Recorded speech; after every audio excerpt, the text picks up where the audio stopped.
ഡൽഹിയിൽ ഈ 4 കോടതികളിലും അതോടൊപ്പം തന്നെ 2 സ്കൂളുകളിലും പ്രത്യേകിച്ച് CRPF സ്കൂളുകളിലും വ്യാജ ബോംബ് ഭീഷണി വരികയുണ്ടായി. അവിടെ പോലീസൊക്കെ എത്തി, ബോംബ് സ്ക്വാഡൊക്കെ എത്തി പരിശോധനയൊക്കെ നടത്തി. പക്ഷേ വ്യാജമാണെന്ന് സ്ഥിരീകരിച്ചിരിക്കുന്നു എന്നുള്ള തെളിവുകളാണ് ലഭിക്കുന്നത് എന്നുള്ള റിപ്പോർട്ടുകൾ പുറത്തു വരുന്നു. നമുക്ക് നന്ദനോട് തന്നെ ആരായാം. നന്ദൻ, വിശദാംശങ്ങൾ.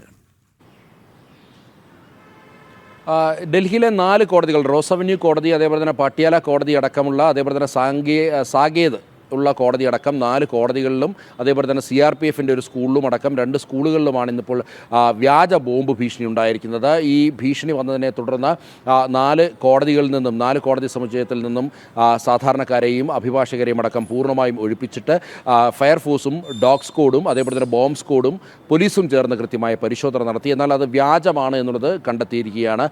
സംശയാസ്പദമായി ഈ കോടതികളിൽ നിന്നും തന്നെ ഒന്നും ലഭിച്ചിട്ടില്ല. അപ്പം തന്നെ 2 സ്കൂളുകളിലും വിദ്യാർത്ഥികളെയും അധ്യാപകരെയും അനധ്യാപകരെയും പൂർണ്ണമായും ഒഴിപ്പിച്ച് ഈ 2 സ്കൂളുകളിലും പരിശോധന നടത്തിയിരുന്നു. എന്നാൽ അവിടെ നിന്നും, സ്കൂളുകളിൽ നിന്നും തന്നെ യാതൊന്നും തന്നെ കണ്ടെത്താൻ കഴിഞ്ഞില്ല. തുടർന്നാണ് ഇതൊരു വ്യാജ സന്ദേശമാണ് എന്നുള്ളത് പോലീസ് സ്ഥിരീകരിച്ചത്. ഇപ്പോൾ ഈ സന്ദേശത്തിൻ്റെ ഉറവിടം തേടി ഇപ്പോൾ പോലീസ് അന്വേഷണം ആരംഭിച്ചിരിക്കുകയാണ്. ഏത് കോണുകളിൽ നിന്നാണ് അല്ലെങ്കിൽ എവിടെ നിന്നാണ് ഈ സന്ദേശം വന്നത് എന്നുള്ളതാണ് പ്രധാനമായും പോലീസ് പരിശോധിക്കുന്നത്. തുടർന്ന് അത്തരം സന്ദേശം, വ്യാജ സന്ദേശം നൽകിയവർക്കെതിരെ നടപടി ഉണ്ടാകും എന്നുള്ളതാണ് പോലീസ് വ്യക്തമാക്കിയിരിക്കുന്നത്. ഈ ഡൽഹിയിലെ ചെങ്കോട്ട സ്ഫോടനത്തിന് ശേഷം ഡൽഹിയിൽ മുഴുവൻ ജാഗ്രതാ നിർദ്ദേശം നൽകിയിരിക്കുകയാണ്.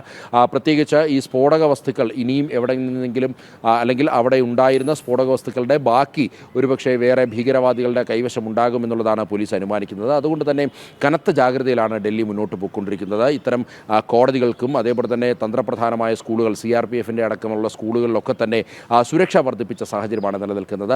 അതിനപ്പുറത്തേക്ക് ഈ തന്ത്രപ്രധാനമായ മേഖലകൾ, പാർലമെൻറ്റ്, അതേപോലെ തന്നെ മന്ത്രിമന്ദിരങ്ങൾ, പ്രധാനമന്ത്രിയുടെ ഔദ്യോഗിക വസതി അടക്കം മുഴുവൻ തന്ത്രപ്രധാന മേഖലകളിലും പോലീസ് സുരക്ഷ കർശനമാക്കിയിട്ടുണ്ട്. ഇതിനിടയിലാണ് ഇന്നിപ്പോൾ രാവിലെ ഒരു വ്യാജ സന്ദേശം വരികയും അത് വ്യാജമാണെന്ന് പരിശോധനയിൽ തെളിയുകയും ചെയ്തത്.